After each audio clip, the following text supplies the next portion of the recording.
TG Plus News edizione di Venezia, buonasera. In apertura del nostro notiziario la cronaca.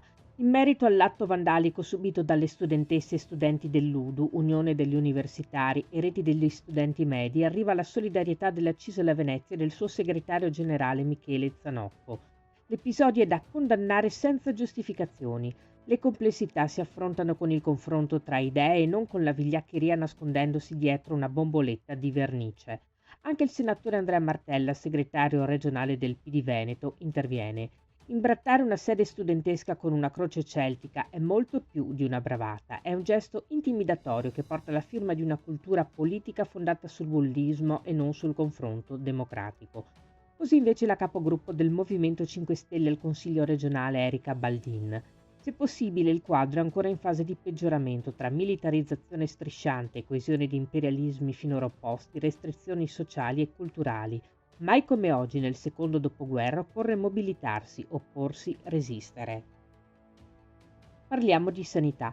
Nella serata di ieri, durante i festeggiamenti per il carnevale in zona Rialto, si è registrato lo scoppio di un petardo di un non meglio precisato ordigno.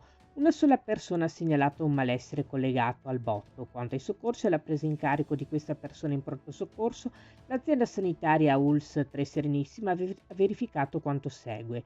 La centrale operativa del SUEN 118 ha ricevuto una chiamata alle 21:55 per una persona che lamentava appunto il calo dell'udito conseguente allo scoppio del petardo e si è messa a disposizione per un eventuale intervento, correttamente classificato in codice verde, quindi da eseguire entro 60 minuti, e secondo i protocolli ha previsto di evaderlo appena ci fosse un altro mezzo libero per poter garantire il soccorso ad eventuali altre gravi emergenze. Alle 22:30 una terza chiamata fermava la richiesta perché la persona era già imbarcata su un altro mezzo privato già in viaggio verso l'ospedale.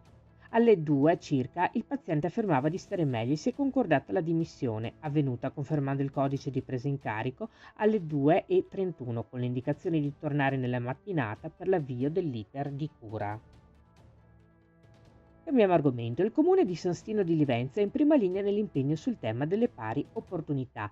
Domani, giovedì 6 marzo alle 20:30, nella sala consiliare del municipio si terrà un incontro sul tema le pari opportunità, un'eguaglianza da costruire. L'iniziativa, a ingresso libero, vedrà tre relatrici di eccezione. Anna Maria Poggioli, già presidente della Commissione regionale per le pari opportunità del Friuli Venezia Giulia, interverrà sul tema la conquista delle pari opportunità, una sfida sempre più attuale, mentre la giornalista Fabiana Martini, in passato anche vice sindaca di Trieste, parlerà di parole di altro genere per un mondo più giusto.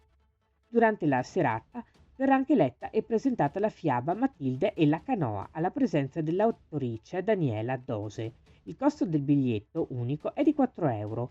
Prenotazione e prevendita dei biglietti in biblioteca, ma è possibile acquistarli anche direttamente in teatro la sera della proiezione dalle 19:30.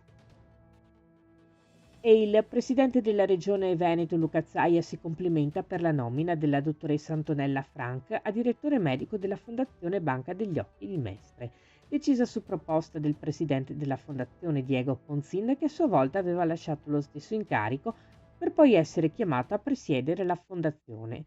La grande esperienza maturata dalla dottoressa Frank in ambito ospedaliero come primario di oculistica all'ospedale civile di Venezia, aggiunge Zaia, è un viatico perfetto per occuparsi di un nuovo sviluppo della banca degli occhi, ma è anche un valore aggiunto il fatto che la dottoressa mantenga l'incarico di primario ospedaliero, il che potrà creare sinergie a 360 gradi tra il livello ospedaliero e quella grande eccellenza internazionale che è la banca degli occhi. Questa era la nostra ultima notizia. Grazie per essere stati con noi. Arrivederci.